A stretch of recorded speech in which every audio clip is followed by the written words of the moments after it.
वो दौड़ा दौड़ा रात को आया, पत्नी से बोला मैं आ रहा हूं। दौड़ा दौड़ा आया पर वहां तो वो थी ही नहीं।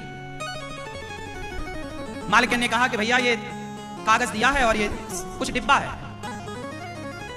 उसने खोला तो शादी का जोड़ा जो उसने अपनी शादी में पहना था, अपनी शादी में जो उसने लाल शादी साड़ी वाड़ी पहनी होगी, वो सब जोड़ा रखा, सिंदूर की डिब्बी दी और उसने लिखा अपनी सहेली को, मतलब उसकी पत्नी को, कि बहन तुम्हारी जोड़ी अमर रहे और अब मेरी इच्छा है कि तुम्हारे ही शुभ हाथों से, तुम सुहागन हो, तुम पतिव्रता हो, तुम्हारे शुभ हाथों से ये सिंदूर, तुम ये शादी का जोड़ा एक नदी में, जलाशय में विसर्जित कर देना। क्यों? तुम्हारा घर बस गया, तुम्हारा जीवन सुखमय रहे।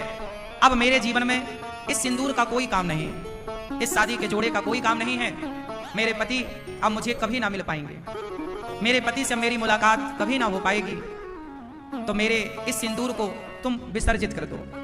अब ये बात उसका पति पढ़ रहा है, पढ़ पढ़ के रो रहा है, रोता रोता याद कर रहा है। इसी के साथ मुंशी प्रेमचंद्र जी ने इस कहानी को पूरा किया।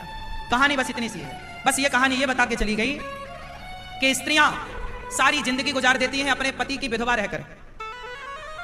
इतिहास साक्षी है, स्त्रियां अपने पति की विधवा रहकर सारी जिंदगी गुजार देती हैं या नहीं? हाँ या ना? जोर से।